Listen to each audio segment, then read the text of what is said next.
No te puka puka aruka, a reading from Luke. Tax collectors and other notorious sinners often came to listen to Jesus teach.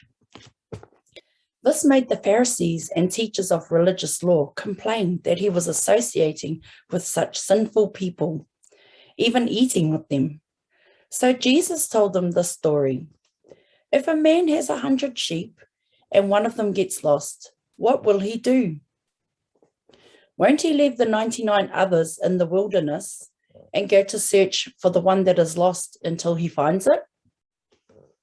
And when he has found it, he will joyfully carry it home on his shoulders. When he arrives, he will call together his friends and neighbors, saying, "Rejoice with me, because I have found my lost sheep."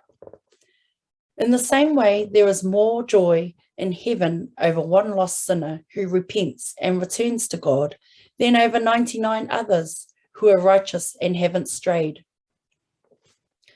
Or suppose a woman has 10 silver coins and loses one. Won't she light a lamp and sweep the entire house and search carefully until she finds it? And when she finds it, she will call in her friends and neighbors and say, "Rejoice with me, because I have found my lost coin." In the same way, there is joy in the presence of God's angels when even one sinner repents. Ko te kupu a te ariki.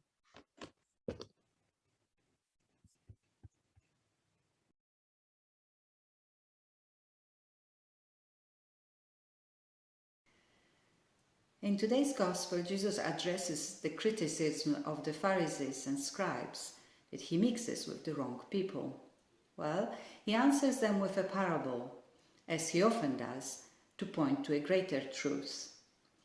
These two very similar parables tell us about the lost and found, about the zeal and the determination of the one who cares, loves, and will not abandon the search until what has been lost is found, and what has been misplaced is in the right place again.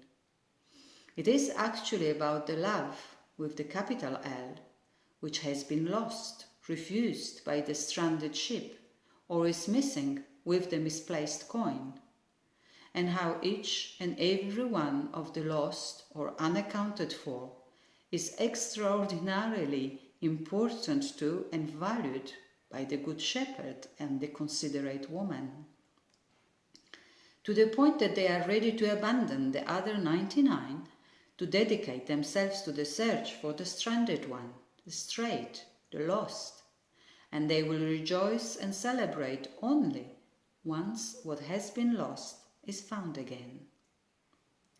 Now, though it seems that there is no action required of the lost misplaced in the story, well, in reality, the celebration can only happen if the stranded one turns back to truly rejoin the flock, and will do it with the change of heart and mind. This is what we call repentance, a response of the one who went on the wrong path but has recognized the call of immense and forgiving love, the love with the big L, of the Good Shepherd, calling him to come back, to return, to be restored with the flock, to turn to the Lord with all your heart. Repentance fundamentally means to change our mind about something. It has to do with the way we think about something. Repentance is a decisive change in direction. It is a change of mind that leads to a change of thinking, that leads to a change of attitude, that leads to the change of feeling, that leads to a change of values, that finally will lead to a change in the way we live our life. We are on the right path once again. And so we can understand why Jesus can say, "There will be more joy in heaven over one sinner who repents than over 99 righteous people who have no need for repentance." Wondering, don't they really? In the time of pandemic and preparation for the Synod, it's only timely to remember and celebrate today also the saint patron of today, who is Saint Charles Borromeo from Italy. He is patron saint of bishops and cardinals, seminarians and spiritual directors, catechists and catechumens. At only 22 he was made cardinal and was instrumental for the reform of the Catholic Church during the times of Council of Trent in 1545-63. He assisted in the creation of the first universal catechism of the Catholic Church and helped establish the seminaries where the priests would be properly educated. During the Great Plague that hit Milan in those days, he refused to leave the city and was always by the sick and dying. He even sold his bed for their support. So he lived and so he died, a faithful image of the Good Shepherd. So I invite you today to be inspired by his words. Be sure that you first preach by the way you live. Stay quiet with God. Do not spend your time in useless chatter.